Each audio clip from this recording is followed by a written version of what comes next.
నమస్కారం దూరదర్శన్ వార్తలకు స్వాగతం నేను గాయత్రి ముందుగా వార్తలోని ముఖ్యాంశాలు చూద్దాం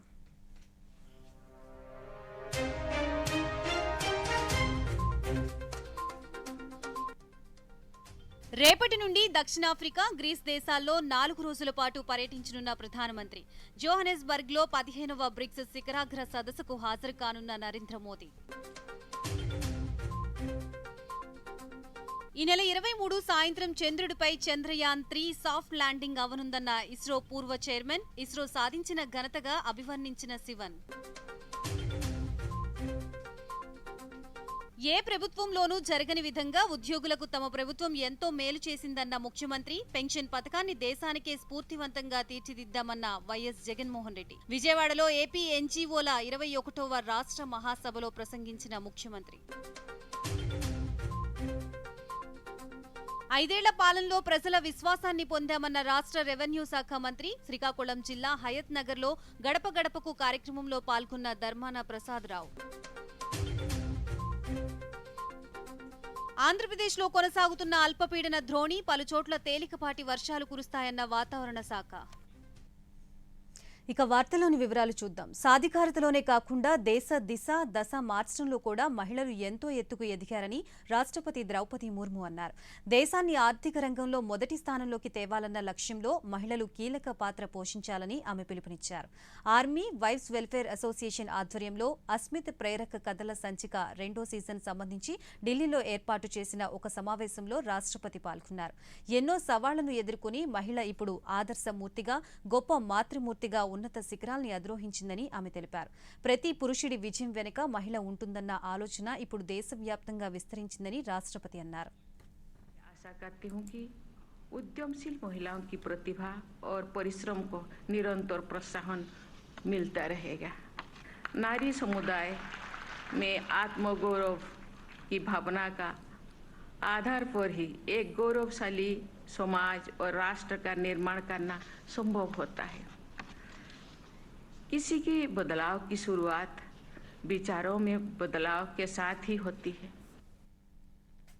ప్రధానమంత్రి నరేంద్ర మోదీ రేపటి నుంచి 4 రోజుల పాటు దక్షిణాఫ్రికా గ్రీస్లో పర్యటించనున్నారు తొలుత 3 రోజుల పాటు దక్షిణాఫ్రికాలోని జోహానెస్బర్గ్ లో పర్యటిస్తారు దక్షిణాఫ్రికా అధ్యక్షుడు మతెమోలా సిరిల్ రామాఫోసా ఆహ్వానం మేరకు మోదీ 15వ బ్రిక్స్ సదస్సులో పాల్గొంటారు గ్రూపింగ్ ద్వారా ప్రారంభించిన కార్యక్రమాల పురోగతిని సమీక్షించడానికి భవిష్యత్తు కార్యాచరణ ప్రాంతాల్ని గుర్తించడానికి సమ్మిట్ అవకాశం కల్పిస్తుందని విదేశాంగ మంత్రిత్వ శాఖ తెలిపింది బ్రిక్స్ సమ్మిట్ తర్వాత ఒక ప్రత్యేక కార్యక్రమంలో BRICS Africa outreach BRICS plus dialogue లో కూడా ప్రధానమంత్రి పాల్గొంటారు ఈ పర్యటన సందర్భంగా జోహానెస్బర్గ్ లో గల కొంతమంది నేతలతో మోడీ ద్వైపాక్షిక సమావేశాలు నిర్వహించనున్నారు గ్రీస్ ప్రధాని కియార్కోస్ మిత్సోటాకిస్ ఆహ్వానం మేరకు నరేంద్ర మోడీ ఈ నెల 25న గ్రీస్లో అధికారిక పర్యటన చేయనున్నారు 40 ఏళ్ల తర్వాత భారత ప్రధాని గ్రీస్లో పర్యటించడం ఇదే తొలిసారి ఈ సందర్భంగా ఢిల్లీలో విదేశాంగ కార్యదర్శి వినయ్ క్వాత్రా మాట్లాడుతూ రేపటి నుంచి ఈ నెల 24 వరకు జరగనున్న బ్రిక్స్ సమావేశంలో ప్రధాని పాల్గొంటారని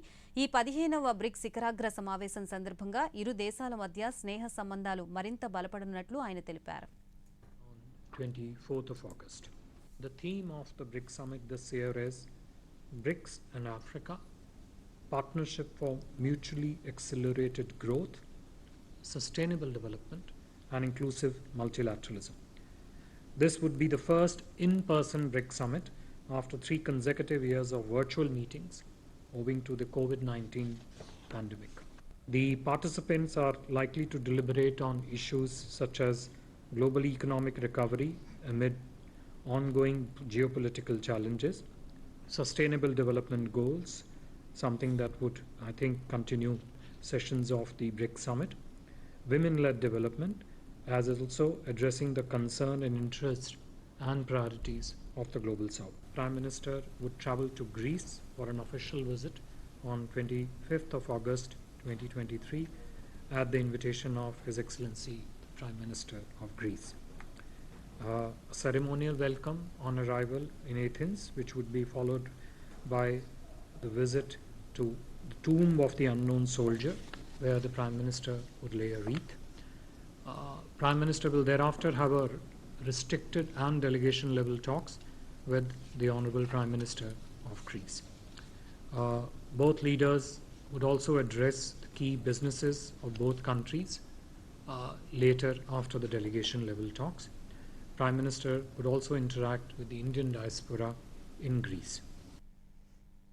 మధ్యప్రదేశ్లో కొత్తగా వివిధ ప్రభుత్వ పాఠశాలల్లో ఉపాధ్యాయులుగా ఎంపికైన అభ్యర్థులకు నియామక పత్రాల్ని రాష్ట్ర ప్రభుత్వం అందజేసింది. ఈ కార్యక్రమాన్ని ఉద్దేశించి ప్రధానమంత్రి నరేంద్ర మోదీ వర్చువల్గా పాల్గొన్నారు. ఈ సందర్భంగా కొత్తగా నియమితులైన 5,580 మందికి నియామక పత్రాలు అందజేశారు. ఈ సందర్భంగా ప్రధాని ప్రసంగించారు. జాతీయ విద్యా విధానంలో దేశంలో విద్యారంగంలో విప్లవాత్మక మార్పులు చోటు చేసుకున్నాయన్నారు. शिक्षा नीति को लागू करने में भी बड़ी भूमिका निभाने जा रहे हैं. विकसित भारत के संकल्प को सिद्ध करने की दिशा में राष्ट्रीय शिक्षा नीति का बहुत बड़ा योगदान है. इसमें पारंपरिक ज्ञान से लेकर भविष्य की टेक्नोलॉजी तक को समान रूप से महत्व दिया गया है. प्राथमिक शिक्षा के क्षेत्र में नया पाठ्यक्रम भी तैयार किया गया है. एक और बहुत बड़ा काम हुआ है मातृभाषा में पढ़ाई को लेकर. अंग्रेजी न जानने वाले अनेकों छात्रों को उनकी मातृभाषा में पढ़ाई ना कराकर एक तरह से उनके साथ बड़ा अन्याय किया गया था. ये सामाजिक न्याय के विरुद्ध था. अब इस अन्याय को भी हमारी सरकार ने दूर कर दिया है. नीति आयोग की रिपोर्ट में आया है कि सिर्फ 5 साल के भीतर ही भारत में 13.5 करोड़ भारतीय गरीबी रेखा से ऊपर आ गए हैं. कुछ दिन पहले एक और रिपोर्ट आई है. इस रिपोर्ट के अनुसार इस वर्ष फाइल होने वाली इनकम टैक्स रिटर्न की संख्या भी दूसरा महत्वपूर्ण संकेत दे रही है. पिछले 9 वर्षों में लोगों की औसतन आय में भारी बढ़ोतरी हुई है. आईटीआर के आंकड़ों के मुताबिक 2014 में जो औसत आय एवरेज इनकम करीब 4 लाख रुपए थी वो 2023 में बढ़कर 13 लाख रुपए हो गई है. ఎప్పుడెప్పుడా అని అందరూ ఎంతో ఆసక్తిగా ఎదురుచూస్తున్న కీలక ఘట్టానికి చంద్రయాన్ 3 ల్యాండర్ సిద్ధమవుతోంది. ఇప్పటికే ల్యాండర్ 2 చివరి డీ బూస్టింగ్ ను భారత అంతరిక్ష పరిశోధన సంస్థ ఇస్రో విజయవంతంగా పూర్తి చేసింది. ఈ నెల 23 సాయంత్రం 6:04 సమయంలో చంద్రుడిపై విక్రమ్ ల్యాండర్ అడుగు మోపేందుకు సిద్ధంగా ఉందని ఇస్రో పూర్వ చైర్మన్ కె శివన్ తెలిపారు. Lander hazard detection and avoidance camera LHDAC ద్వారా సంగ్రహించిన చంద్రుని చిత్రాలు కొన్నిటిని ఇస్రో తాజాగా విడుదల చేసిందని, చంద్రునికి అతి దగ్గరగా వెళ్లిన చంద్రయాన్ ఈ చిత్రాల్ని తీసిందని ఆయన వెల్లడించారు. ల్యాండింగ్ అయ్యేందుకు 20 నిమిషాల సమయం అత్యంత క్లిష్టమైందని, చంద్రయాన్ 3 సాఫ్ట్ ల్యాండింగ్ ఖచ్చితంగా విజయవంతం అవుతుందని ఇది ఇస్రో సాధించిన ఘనతగా ఆయన అభివర్ణించారు. I'm sure that this time it will be a grand success. We have our own system and we will be establishing a soft landing without any problem with our system. So, but it is a complex process. ఉత్తరప్రదేశ్లోని అలీగఢ్లో మాజీ ముఖ్యమంత్రి కళ్యాణ్ సింగ్ 2వ వర్ధంతి సందర్భంగా హిందూ గౌరవ దివాస్గా BJP ప్రత్యేక కార్యక్రమాలు నిర్వహిస్తోంది. ఉత్తరప్రదేశ్లో పలు చోట్ల కళ్యాణ్ సింగ్కు నివాళులు అర్పిస్తూ కార్యక్రమాలు నిర్వహిస్తున్నారు. ఈ కార్యక్రమంలో కేంద్ర హోంశాఖ మంత్రి అమిత్ షా పాల్గొన్నారు. ఈ సందర్భంగా అమిత్ షా మాట్లాడుతూ అయోధ్య ఉద్యమం సందర్భంగా కళ్యాణ్ సింగ్ పాత్రని గుర్తు చేసుకుంటూ శ్రీరామ జన్మభూమి మందిర నిర్మాణానికి ప్రధాని శ్రీకారం చుట్టారన్నారు. దీంతో పాటు గరీబ్ కళ్యాణ్ కార్యక్రమాన్ని ప్రధాని ప్రారంభించారన్నారు. గుజరాత్లోని కెవాడియాలో 2 రోజుల పాటు జరుగుతున్న ఫైనాన్స్ అండ్ కార్పొరేట్ వ్యవహారాల మంత్రిత్వ శాఖల చింతన్ శివిర్ కార్యక్రమంలో ఆర్థిక మంత్రి నిర్మలా సీతారామన్ పాల్గొన్నారు. 2వ రోజు కార్యక్రమంలో పాల్గొన్న మంత్రి ఆర్థిక వృద్ధి రేట్లు, ద్రవ్యోల్బణం, ఆటుపోట్లను నియంత్రించడానికి అవసరమైన స్వల్ప దీర్ఘకాలిక చర్యలపై మాట్లాడారు. విదేశాల నుంచి ఎదురయ్యే ఒత్తిడిలను, వ్యాపార పోటీల్ని ఎదుర్కొనేందుకు సరైన ప్రణాళికలు నిర్మించుకోవాలని సూచించారు. ప్రభుత్వ ఉద్యోగులంటే రాష్ట్ర ప్రభుత్వానికి ప్రత్యేక అభిమానం ఉందని, వారి కోసం ఈ 4 ఏళ్లలో ఎన్నో సంస్కరణలు తెచ్చామని ముఖ్యమంత్రి వైఎస్ జగన్మోహన్ రెడ్డి స్పష్టం చేశారు. విజయవాడలోని ఇందిరాగాంధీ మున్సిపల్ స్టేడియంలో ఏపీ ఎన్జీఓ అసోసియేషన్ 21 రాష్ట్ర మహాసభలకు ముఖ్యమంత్రి హాజరయ్యారు. జిల్లాల పునర్విభజనతో ప్రభుత్వ వ్యవస్థ చాలా విస్తరించిందని, వివిధ ప్రాంతాల్లో ఎటువంటి ఆపత్కాల పరిస్థితులు, సమస్యలు వచ్చినా వికేంద్రీకరణ వల్ల వాటి పరిష్కారం సులభమైందని తెలిపారు. ఉద్యోగుల పదవి విరమణ వయసుని 60 నుండి 62 సంవత్సరాలకు పెంచడం తమ ప్రభుత్వ హయాంలోనే జరిగిందని గుర్తు చేశారు. సిపిఎస్ సమస్య పరిష్కారానికి చిత్తశుద్దితోనే అడుగులు ముందుకు వేశామని, దీనికి ఎంతో అధ్యయనం చేసి ఉద్యోగులకు సంతోషం కలిగించేలా ఎంప్లాయీ ఫ్రెండ్లీ గ్యారంటీ పథకాన్ని తెచ్చామని తెలిపారు. దేశానికే ఆదర్శంగా జీపీఎస్ విధానాన్ని తీసుకొచ్చామని చెప్పారు. ప్రభుత్వానికి ప్రజలకు మధ్య ఉద్యోగులు వారధులని పేర్కొన్నారు. అటువంటి ఉద్యోగుల సంతోషం వారి భవిష్యత్తు ప్రభుత్వ బాధ్యత అని తెలిపారు. ఏ ప్రభుత్వంతో పోల్చినా తమ ప్రభుత్వంలోనే అంతకంటే మిన్నగా ఉద్యోగులకు ప్రయోజనాలు కల్పించామన్నారు. మీ భుజస్కంధాల మీదనే జరుగుతుంది కాబట్టి మీ అందరికీ కూడా ఈ సందర్భంగా మరొక్కసారి భరోసా ఇస్తా ఉన్నా. మీ సంతోషం, మీ భవిష్యత్ కూడా మన ప్రభుత్వ ప్రాధాన్యతలే అని, అది నా బాధ్యత అని కూడా ఈ సందర్భంగా మీ అందరికీ భరోసా ఇస్తాము. ఈరోజు ప్రభుత్వం అనే కుటుంబంలో కీలక సభ్యులైన మీ అందరి పట్ల కూడా అభిమానాన్ని, గౌరవాన్ని, ప్రేమను, మరీ ముఖ్యంగా నిజాయితీని చాటే విషయంలో మన ప్రభుత్వం ఇంతకు ముందున్న ఏ ప్రభుత్వంతో పోల్చినా కూడా అంతకన్నా మిన్నగా మీ అందరి పట్ల సానుకూలంగా ఉంది అని ఈ సందర్భంగా సగర్వంగా సవినయంగా తెలియజేస్తా ఉన్నాను. చిత్తూరు జిల్లా పుంగనూరు నియోజకవర్గంలో రాష్ట్ర విద్యుత్ శాఖ మంత్రి డాక్టర్ పెద్దిరెడ్డి రామచంద్రారెడ్డి పర్యటించారు.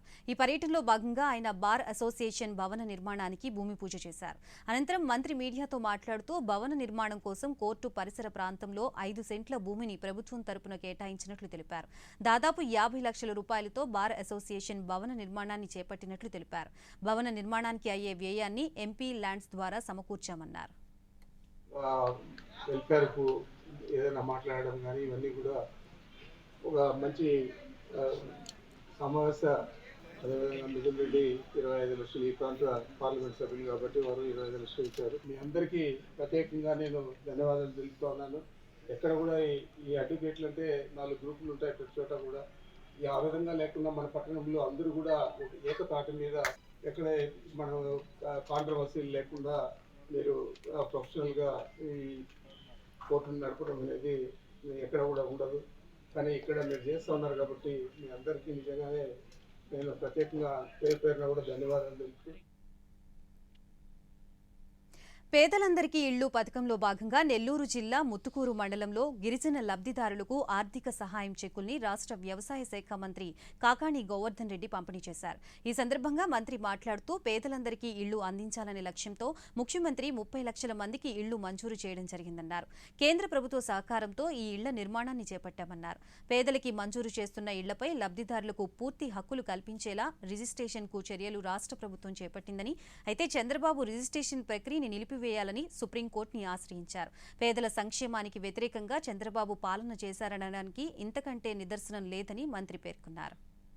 ఇళ్లు నిర్మించాలనేటువంటి తాపత్రయంతో 30 లక్షల కుటుంబాలకి ఈరోజు పేదలకు ఇళ్లు మంజూరు చేయడం జరిగింది. ఇప్పుడు ఆ విధంగా లేకుండా ఇళ్లు నిర్మించుకోవాలనేటువంటి వాళ్ళు ఎవరు కోరుకున్నా సరే వాళ్ళకి ఇళ్లు నిర్మించాలనేటువంటి ఒక దృఢ సంకల్పంతో ముఖ్యమంత్రి జగన్మోహన్ రెడ్డి గారు నూతనంగా ఇళ్లు మంజూరు చేయడం, అదేవిధంగా ఇళ్ల స్థలాల మీద కూడా పేదవాడికి సంపూర్ణమైనటువంటి హక్కు కల్పించి రిజిస్ట్రేషన్ ప్రక్రియ పూర్తి చేసి వాళ్ళు స్వేచ్ఛగా స్వతంత్రంగా దాన్ని వాడుకునేటువంటి విధంగా సొంత భూముల్లాగా వాటిని అనుభవించడానికి ముఖ్యమంత్రి గారు నిర్ణయం తీసుకుంటే తెలుగుదేశం పార్టీ నాయకులకి, చంద్రబాబు నాయుడికి దానివల్ల వచ్చినటువంటి ఇబ్బంది ఏమిటో తెలియదు. కానీ సుప్రీంకోర్టు దాకా వెళ్లి ప్రభుత్వం ఇచ్చేటువంటి భూములు రిజిస్టర్ చేయకూడదని చెప్పి పట్టుకుని పేదవాడికి ఇచ్చేటువంటి జాగా మీద ఆంక్షలు విధించినటువంటి నేపథ్యం. అధికారంలో ఉన్నప్పుడు పనులు చేయలేదు, అధికారం కోల్పోయాక ప్రతిపక్షంలో ఉన్నప్పుడు ఆంధ్ర రాష్ట్ర ప్రజలు నన్ను ఓడించారు కాబట్టి వాళ్ళ మీద కక్ష సాధించాలనేటువంటి లక్ష్యంతో చంద్రబాబు నాయుడు పనిచేస్తున్నట్టుగా కనిపిస్తుందో తప్ప ఈరోజు చంద్రబాబు నాయుడు చూస్తే జాలి వేస్తుంది. ఏది ఏమైనా సరే నిరుపేద గిరిజనులకు సంబంధించి ఈ చెక్కుల పంపిణీ కార్యక్రమం ఏదో మండలంలో ఉన్నటువంటి ఈరోజు పంపిణీ చేశాం. చిత్తూరు జిల్లా పొంగనూరు నియోజకవర్గం పులిచెర్ల మండలంలో రాష్ట్ర విద్యుత్ శాఖ మంత్రి పెద్దిరెడ్డి రామచంద్రారెడ్డి పర్యటించారు. గురుకుల పాఠశాల ఏర్పాటు చేయనున్న స్థలాన్ని మంత్రి పరిశీలించారు.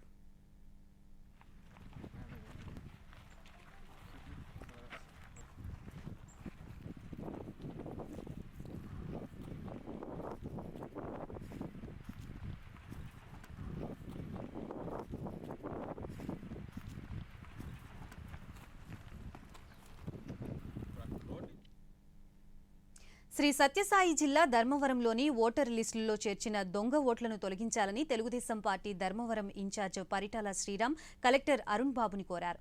అనంతరం ఆయన మీడియాతో మాట్లాడుతూ ధర్మవరంలో చనిపోయిన వారిని ఓటర్ లిస్టుల్లో చేర్చి దొంగ ఓట్లు నమోదు చేశారని, ఈ విషయాన్ని కలెక్టర్ దృష్టికి తీసుకురావడం జరిగిందన్నారు. అదేవిధంగా ముదిగుబ్బ సమీపంలో నిర్మిస్తున్న జిల్లేడుబండ రిజర్వాయర్ రైతులకు సరైన నష్టపరిహారం చెల్లించాలని కలెక్టర్ని కోరినట్లు పరిటాల శ్రీరామ్ వివరించారు. ఓట్లు అంటే చాలా వరకు చనిపోయిన వారివి, మరి దాంతోపాటు పర్మనెంటరీ మైగ్రేటెడ్ ఓట్లు ఏవైతే ఉన్నాయో ఆ ఓట్లన్నింటినీ మీద కూడా ఆయన చర్యలు తీసుకోవాలని, కింద ఉన్న ఆఫీసర్లు ఎవరైతే ఉన్నారో వారికి కూడా ఇవన్నీ ఇవ్వడము, మరి దాంతోపాటు కలెక్టర్ గారి దృష్టికి కూడా తీసుకొని వచ్చినట్లయితే ఖచ్చితంగా అందరికీ న్యాయం జరుగుతుందనే దాని మీద ఇక్కడికి తీసుకొని వచ్చి సార్కి ఇవ్వడం జరిగింది. ఇదే రకంగా ఇంకా మొత్తంగా పోయినప్పుడు చాలా వరకు అంటే దగ్గర ఇప్పుడు 13,000 ఓట్లు చాలా వరకు ఐడెంటిఫై అవ్వడం జరిగింది బై పర్సన్ ఇండివిజువల్గా. అది కాకోకుండా ఇంకా కూడా ఓట్లు చాలా వరకు ఐడెంటిఫై అయ్యే పరిస్థితి. అంటే గవర్నమెంట్ చేస్తున్న సర్వే గవర్నమెంట్ చేస్తున్నప్పటికీ తెలుగుదేశం పార్టీకి సంబంధించిన శ్రేణులంతా కూడా ఎవరికి వారు విలేజ్ల్లో బూతుల్లో ఉంటూ బిఎల్ఏలు ఎవరైతే ఉన్నారో లేకుంటే బూత్ కన్వీనర్స్ ఉన్నారో మొత్తం అందరూ కూడా ఆలోచన చేసి ప్రతి ఒక్కటి ఇల్లు తిరిగి ఇవన్నింటినీ కూడా సర్వే చేయడం జరిగింది. మరి ఇంకా ఏవైతే ఉన్నాయో అవన్నిటి మీద కూడా ఖచ్చితంగా చర్యలు తీసుకోవాలని చెప్పని కలెక్టర్ గారిని కోరడం జరిగింది. ఆయన చాలా పాజిటివ్గా స్పందించారు. ఆయన కూడా దీని మీద ఆ రైతులకి న్యాయం చేస్తారని చెప్పని మనస్ఫూర్తిగా నేను కూడా కోరుకోవడం జరుగుతుంది. ఆంగ్ల మాధ్యమంలో ఉత్తమ బోధనా సామర్థ్యాలు కలిగిన ఉపాధ్యాయులకు కూడా ఈసారి ఉపాధ్యాయ దినోత్సవంలో అవార్డులు ఇవ్వాలని రాష్ట్ర ప్రభుత్వం నిర్ణయించింది. ఈ మేరకు కొత్త కేటగిరీ అవార్డులని జాబితాలో పొందుపరుస్తూ పాఠశాల విద్యాశాఖ ముఖ్య కార్యదర్శి ప్రవీణ్ ప్రకాష్ ఉత్తర్వులు జారీ చేశారు. రాష్ట్రంలో పాఠశాలలో ఇంగ్లీష్ మీడియంని 3 ఏళ్ల నుండి అమలు చేస్తున్న ప్రభుత్వం ఎప్పటికప్పుడు బోధనని మరింత మెరుగుపరిచే ప్రయత్నం చేస్తోంది. 1 నుండి 10వ తరగతి వరకు ప్రధాన సబ్జెక్టులను ఇంగ్లీష్ మీడియంలో బోధించడం, బైలింగ్వల్ పాఠ్య పుస్తకాలతో పాటు ఆక్స్ఫర్డ్ ఇంగ్లీష్ డిక్షనరీలను కూడా విద్యార్థులకు ఇచ్చి ఆంగ్ల బోధనపై ప్రత్యేక దృష్టి సారించింది వైఎస్ జగన్మోహన్ రెడ్డి ప్రభుత్వం. ఈ పరంపరలోనే టీచర్లకు మరింత ప్రోత్సాహం ఇవ్వడానికి ఉపాధ్యాయ దినోత్సవ అవార్డుల్లో కొత్త కేటగిరీ కింద ఆంగ్ల మాధ్యమంలో ఉత్తమ బోధనా సామర్థ్యాలు కలిగిన ఉపాధ్యాయుల్ని కూడా చేర్చింది. 5 ఏళ్ల పాలనలో చేసిన పొరపాట్లను తెలుసుకునేందుకు గడప గడపకు మన ప్రభుత్వం కార్యక్రమాన్ని ఏర్పాటు చేశామని రాష్ట్ర రెవెన్యూ శాఖ మంత్రి ధర్మాన ప్రసాదరావు అన్నారు. శ్రీకాకుళం జిల్లా హయత్ నగర్లో గడప గడపకు కార్యక్రమంలో ఆయన పాల్గొన్నారు. ఈ సందర్భంగా మంత్రి మాట్లాడుతూ పేద ప్రజలకు ప్రభుత్వం నుంచి నేరుగా సంక్షేమాన్ని అందించేలా తమ ప్రభుత్వం పనిచేసి ప్రజల విశ్వాసాన్ని పొందగలిగిందన్నారు. ఎన్నికల ముందు ఇచ్చిన హామీల్ని అధికారంలోకి వచ్చిన వెంటనే వైఎస్ జగన్మోహన్ రెడ్డి పూర్తి చేశారన్నారు. లబ్ధిదారుల ఎంపికలో పారదర్శకంగా ఉంటూ చివరి లబ్ధిదారుని వరకు సంక్షేమాన్ని అందించామన్నారు. రాష్ట్రంలో అన్ని డివిజన్స్ లోనూ ఈ పని చేస్తున్నాం, సంవత్సరంగా చేస్తున్నాం. ఒక 4 మాసాలు చేస్తే మొత్తం మన నియోజకవర్గం కూడా పూర్తి. ఈ కార్యక్రమాలు చేస్తుంది ఎవరి కోసం? పేదవాళ్ళ అవసరాలు తీర్చాలి, పేదవాళ్ళ సంతోషంగా జీవించడానికి మనం అన్ని రకాల సపోర్ట్ ఇవ్వాలి అని అనుకుని ఈ పాలన సాగుతుంది. దీన్ని మీరు ఓటు వేయకముందు ఈ విషయాలని మేము చెప్పాం. ఈ ప్రభుత్వం వస్తే, జగన్మోహన్ రెడ్డి గారి ప్రభుత్వం వస్తే మేము ఈ కార్యక్రమాలు చేస్తామని మీకు అంతకు ముందే చెప్పాం. 4 సంవత్సరాల ముందే ఎన్నికల ప్రచారం కూర్చున్నప్పుడే చెప్పేస్తాం. అందులో ఏం చెప్పామో అవన్నీ ఇప్పుడు అమలు చేస్తాం. ఏది చెప్పామో అది చేస్తాం. 19కి ముందు ఇవన్నీ చేయలేకపోయాడు. ఎందుకు చేయలేకపోయాడంటే ఎప్పటి వరకు చేస్తున్నాడు అని అంటే మీరు ఓటు వేసి గెలిపించారు కనుక చేయగలుగుతున్నారు. అంటే ఈ చేయించే శక్తి, చెయ్యాలని మనసగలిగినటువంటి వ్యక్తికి ఓటు ఇచ్చినప్పుడే ఇది జరుగుతుందన్న విషయాన్ని మీరు అర్థం చేసుకోవాలి.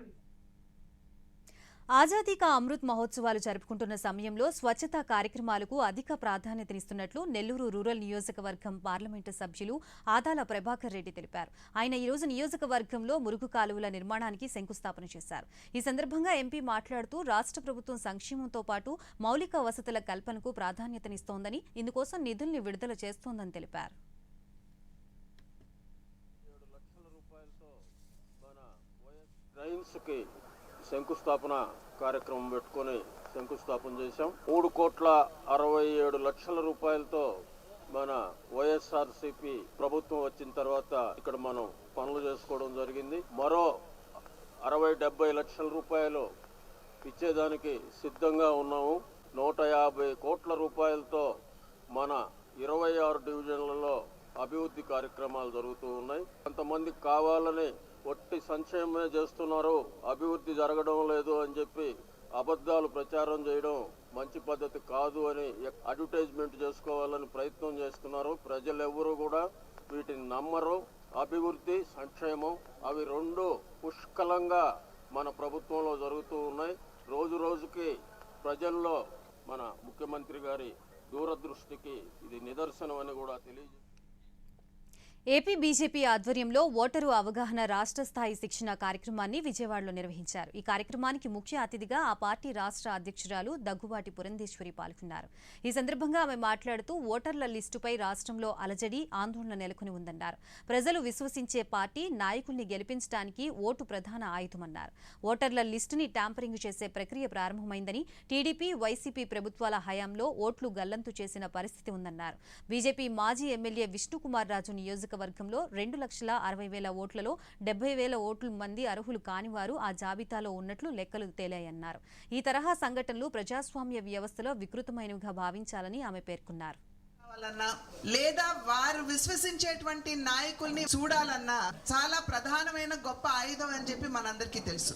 1950వ సంవత్సరంలో ఓటు హక్కు 21 సంవత్సరానికి పైబడినటువంటి వారందరికీ కూడా అప్పుడు ఓటు హక్కు కలిగించడం జరిగింది. భారతదేశంలో ఈ ఓటింగ్ ప్రక్రియ ఏదైతే ఉంటుందో, ఇంత పెద్ద దేశంలో, ఇంత పెద్ద జనాభా కలిగినటువంటి దేశంలో జరిగినట్లుగా ఇంత డెమోక్రాటిక్ గా మరే దేశంలోనూ జరగదు అని చెప్పి మనమందరం కూడా ఇక్కడ ప్రధానంగా గుర్తించాలి. 18 సంవత్సరాలకి పైబడినటువంటి వారు కూడా ఓటు హక్కు కలిగించడం జరిగింది. ప్రజాస్వామ్య వ్యవస్థలో సామాన్య ప్రజల చేతిలో ఉన్నటువంటి ఒక చాలా పదునైన గొప్ప ఆయుధం ఓటు అనేది అనేక సందర్భాల్లో మనం చెప్పుకుంటూ ఉంటాం. ఓటింగ్ కి అర్హులైనటువంటి వారందరినీ కూడా గుర్తిస్తూ వారిని ఓటర్లుగా నమోదు చేయడం అనేది ఇది ప్రభుత్వ భుజాలపై ఉన్నటువంటి ఒక చాలా బృహత్తరమైనటువంటి ఉత్కృష్టమైనటువంటి కార్యక్రమం. 18 సంవత్సరాలు పైబడితే కొత్త ఓటర్లుగా నమోదు చేసుకోవాలి. కనుక ఆ రకంగా ఎట్లా నమోదు చేసుకోవాలి, ఈ ప్రక్రియ అన్నిటి మీద కూడా ఇవాళ ఈ కమిటీలతో చర్చ జరుగుతుంది. స్పందన కార్యక్రమం ద్వారా వచ్చే సమస్యల్ని వేగవంతంగా పరిష్కరిస్తున్నట్లు డాక్టర్ బిఆర్ అంబేద్కర్ కోనసీమ జిల్లా రెవెన్యూ అధికారి సత్యబాబు తెలిపారు. అమలాపురంలోని జిల్లా కలెక్టరేట్ కార్యాలయంలో నిర్వహించిన స్పందన కార్యక్రమంలో పాల్గొన్న ఆయన మీడియాతో మాట్లాడుతూ, స్పందన కార్యక్రమం ద్వారా 223 ఫిర్యాదులు అందాయని, ప్రధానంగా పౌర సరఫరాలు, పింఛన్లు, సివిల్, తాగునీటికి సంబంధించిన ఫిర్యాదులు అందుతున్నాయన్నారు. సంబంధిత శాఖల ద్వారా ఫిర్యాదుదారుడు సంతృప్తి పడేలా సమస్యల పరిష్కారానికి అన్ని చర్యలు తీసుకుంటున్నామన్నారు. 223 పిటిషన్లు రావడం జరిగింది. ముఖ్యంగా పిటిషన్స్లో మనకి వచ్చేవి సివిల్ సప్లైస్లో రేషన్ కార్డులో తొలగింపులు కానీ, రేషన్ కార్డులకు సంబంధించి చేర్పులు కానీ ఇటువంటివి ఉన్నాయి. మనకి జగనన్న సురక్ష పథకంలో చాలా వరకు అవి కంప్లీట్ చేసినప్పుడు ఇంకా బ్యాలెన్స్ ఉన్నాయి. అలాగే పెన్షన్స్లో మనం బైయాన్యువల్ శాంక్షన్ పెన్షన్స్ ఇస్తున్నాము. కాబట్టి మాకు ఇంకా పెన్షన్ శాంక్షన్ అయింది అంటున్నారు కానీ రాలేదని అంటున్నారు. ఆ పెన్షన్లు అప్పటి వరకు వెయిట్ చేయాల్సిన పరిస్థితి ఉంటుంది. అటువంటి పెన్షన్లు ఉన్నాయి. అవి కాకుండా సివిల్ డిస్ప్యూట్స్ ఉన్న కోర్టు కేసెస్ ఉన్న ల్యాండ్ మ్యాటర్స్ కూడా వస్తున్నాయి. ఆ ల్యాండ్ మ్యాటర్స్లో జనరల్గా మనకి జేకేఎస్ జగనన్నకి చెప్దాంలో ఒక జీవో ఇచ్చారు. ఆ జీవోలో డిస్ట్రిక్ట్ లెవెల్లో, మండల లెవెల్లో కమిటీ వేశారు. మండలిని పరిష్కరించడానికి కృషి చేయమని చెప్పారు. అటువంటి పిటిషన్లు రిఫర్ చేయడం జరుగుతుంది. ఎంక్రోచ్మెంట్స్ కారణంగా వాటర్ సప్లై రావట్లేదని చెప్పి అటువంటి ఇరిగేషన్ డిపార్ట్మెంట్ వాళ్ళ నోటీసులో పెట్టి క్లియర్ చేయడం జరుగుతుంది. రైల్వే ప్రయాణికులకు అంతర్జాతీయ స్థాయి ప్రయాణ అనుభవాన్ని కలగచేసేలా కేంద్ర ప్రభుత్వం అమృత్ స్టేషన్ల పథకాన్ని ప్రవేశపెట్టిందని Guntur railway division senior divisional commercial manager Dinesh Kumar తెలిపారు. గుంటూరులో ఆయన మీడియాతో మాట్లాడుతూ, రైల్వే స్టేషన్లో అధునాత సదుపాయాలు కల్పిస్తున్నామన్నారు. దేశంలోనే ప్రథమంగా కోచ్ రెస్టారెంట్ ఏర్పాటుతో పాటు తక్కువ ధరలకే భోజన సదుపాయాలు కల్పించామన్నారు. అలాగే ప్రయాణికుల సౌకర్యార్థం రీటైరింగ్ రూమ్లు ఏర్పాటు చేశామన్నారు. స్టేషన్లో ప్యాసింజర్ తను స్టేషన్ దరిదాపుల్లోకి రాగానే ఒక వింత అనుభూతిని క్రియేట్ చేస్తూ కావలసిన అన్ని సదుపాయాలని ప్రొవైడ్ చేయాలని ఆలోచన కూడా చేపట్టడం జరిగిందండి. అక్రాస్ భారతదేశపు రైల్వేస్లో మొదటిసారిగా కోచ్ రెస్టారెంట్ సౌత్ సెంట్రల్ రైల్వేలో కూడా ప్రథమంగా కోచ్ రెస్టారెంట్ స్థాపించడం జరిగింది. దాన్ని సక్సెస్ఫుల్గా ఈ అక్టోబర్కి 1 సంవత్సరం పూర్తి చేసుకుంటుంది. బ్రాండ్ బేసింగ్ అండ్ థీమ్ కింద డెవలప్ చేస్తూ గుంటూరు వెస్ట్ సైడ్ కూడా అదే కైండ్ ఆఫ్ డెవలప్మెంట్ చేయడం జరుగుతుందండి. అలాగే అక్కడ కూడా ఒక కోచ్ రెస్టారెంట్ త్వరితగతిన సుమారుగా అక్టోబర్ మొదటి వారంలో అది వచ్చే ఛాన్స్ ఉంది. అలాగే వెస్ట్ సైడ్ స్టేషన్ పనులు కూడా ఆల్మోస్ట్ 70-80% దాకా పూర్తి కానున్నాయండి. ప్రయాణికులు ప్యాసింజర్స్కి సులభదాయకంగా ఉండేటట్టుగా లిఫ్ట్, ఎస్కలేటర్స్, ఉండడానికి కావాల్సిన వసతి గృహాలు, రిటైరింగ్ రూమ్స్ ఇవి కూడా డెవలప్ చేయాలన్న ఆలోచనలో ముందుకెళ్తున్నాం. 20 రూపాయలకి ఎకానమీ మీల్స్, 50 రూపాయలకి జంబో మీల్స్ కూడా ప్రొవైడ్ చేయాలన్న ఆలోచన రీసెంట్గా టేకప్ చేశాం. ప్రధానమంత్రి నరేంద్ర మోదీ తన మనసులోని భావాలను దేశ ప్రజలతో పంచుకునే మన్ కీ బాత్ కార్యక్రమం 104వ సంచిక ఈ నెల 27వ తేదీ ఆదివారం ఉదయం 11 గంటలకు ప్రసారమవుతోంది. ప్రజలు తమ అభిప్రాయాల్ని, సలహాలను, సూచనల్ని పంపాలని ప్రధాని ట్విట్టర్ ద్వారా కోరారు. ప్రజలు నమో యాప్ ద్వారా కానీ స్వర సందేశాలనైతే 1800117800 నెంబర్కి ఈ నెల 25వ తేదీలోపు పంపవచ్చు. అలాగే www.mygov.in వెబ్సైట్ ద్వారా కానీ 1922 నెంబర్ మిస్డ్ కాల్ ఇవ్వడం ద్వారా తిరిగి మన మొబైల్కి వచ్చే సంక్షిప్త సందేశంలోని లింక్ ద్వారా కూడా అభిప్రాయాల్ని తెలియచేయవచ్చు. ఆకాశవాణి సమన్వయంతో దూరదర్శన్ ఛానళ్లు మన్ కీ బాత్ కార్యక్రమాన్ని ప్రసారం చేస్తాయి. ఈ కార్యక్రమ తెలుగు అనువాదం వెనువెంటనే దూరదర్శన్, సప్తగిరి, యాదగిరిల్లో ప్రసారం అవుతుంది. జాతీయ వార్తల సంక్షిప్త సమాహారాన్ని ఇప్పుడు చూద్దాం. భారతీయ హోటల్ పరిశ్రమ దేశ జీడీపీకి 2047 నాటికి $1 ట్రిలియన్ అంటే సుమారు 83 లక్షల కోట్ల రూపాయలను నేరుగా సమకూరుస్తుందని hotel association of India HAI నివేదిక అంచనా వేసింది. దేశీయ పర్యాటక సందర్శనలు, అంతర్జాతీయ రాకపోకల్లో గణనీయ పెరుగుదలతో ఇది సాధ్యమవుతుందని విజన్ 2047 ఇండియన్ హోటల్ ఇండస్ట్రీ పేరుతో బెనోరీ నాలెడ్జ్తో కలిసి HAI రూపొందించిన నివేదికలో పేర్కొంది. 2022లో హోటల్ పరిశ్రమ దేశ జీడీపీ $40 బిలియన్ వాటాను అందించింది. జమ్మూ కాశ్మీర్లోని శ్రీనగర్లో ఉన్న ఇందిరాగాంధీ స్మారక tulip garden world book of రికార్డ్స్లో చోటు దక్కించుకుంది. 68 రకాలకు చెందిన 1.5 మిలియన్ల తులిప్ పుష్పాలతో ఆసియాలో అతిపెద్ద గార్డెన్గా ఈ ఘనత సాధించింది. ఈ మేరకు శనివారం జరిగిన కార్యక్రమంలో floriculture, gardens and parks commissioner secretary Sheikh Fayaz అహ్మద్కు వరల్డ్ బుక్ ఆఫ్ రికార్డ్స్ అధ్యక్షుడు సంతోష్ శుక్లా గుర్తింపు పత్రాన్ని అందించారు. 30 హెక్టార్ల విస్తీర్ణంలో శ్రీనగర్లోని తులిప్ గార్డెన్ ఉంది.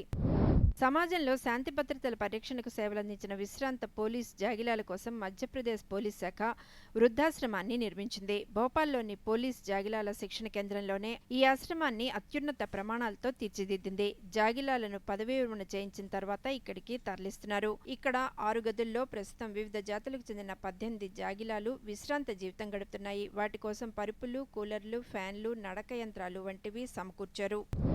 భారత్లో యూపీఐ పేమెంట్స్పై జర్మన్ డిజిటల్ ట్రాన్స్పోర్ట్ మంత్రి విస్సింగ్ ప్రశంసలు కురిపించారు. చిరు వ్యాపారులు కూడా యూపీఐ పేమెంట్స్ వాడటంపై ఆయన ఆశ్చర్యం వ్యక్తం చేశారు. ఇంతటి సులభతర విధానాన్ని భారతీయులందరూ వాడుతున్నారని పేర్కొంటూ జర్మన్ ఎంబసీ తన ట్విట్టర్లో పేర్కొంది. మంత్రి మిస్సింగ్ కూరగాయలు కొని పేమెంట్స్ చేస్తున్న వీడియోను పంచుకుంది. వర్షాకాలంలో వచ్చే కళ్ల కలకలపై ప్రతి ఒక్కరూ తగిన జాగ్రత్తలు తీసుకోవాలని మంగళగిరి అఖిల భారత వైద్య విజ్ఞాన సంస్థ ఎయిమ్స్ నేత్ర వైద్య నిపుణురాలు డాక్టర్ జి ప్రత్యూష సూచించారు. కళ్లకలక అంటువ్యాధి అని, కళ్లకలక వచ్చిన వారు రుమాలతో శుభ్రం చేసుకోవాలన్నారు. కళ్లకి లూబ్రికెంట్ ఐ డ్రాప్స్ వేసుకుని కాటన్తో శుభ్రపరచుకోవాలని సూచించారు. చేతుల్ని తరచూ శుభ్రం చేసుకోవాలని, బహిరంగ ప్రదేశాల్లో తిరిగేటప్పుడు జాగ్రత్తలు వహించాలని ఆమె పేర్కొన్నారు. వాయువ్య బంగాళాఖాతం పరిసర ప్రాంతాల్లో ఏర్పడిన అల్పపీడనం చురుగ్గా ఉంది. దీని ప్రభావంతో రాష్ట్రంలోని పలు చోట్ల వర్షాలు కురుస్తాయని అమరావతిలోని భారత వాతావరణ శాఖ తెలిపింది. ఉత్తరాంధ్ర, కోస్తా, రాయలసీమ జిల్లాల్లో తేలికపాటి నుండి ఒక మోస్తారు వర్షాలు కురిసే అవకాశం ఉందని వాతావరణ శాఖ అధికారులు తెలిపారు. ఈ వార్తలు ఇంతటితో సమాప్తం. నమస్కారం.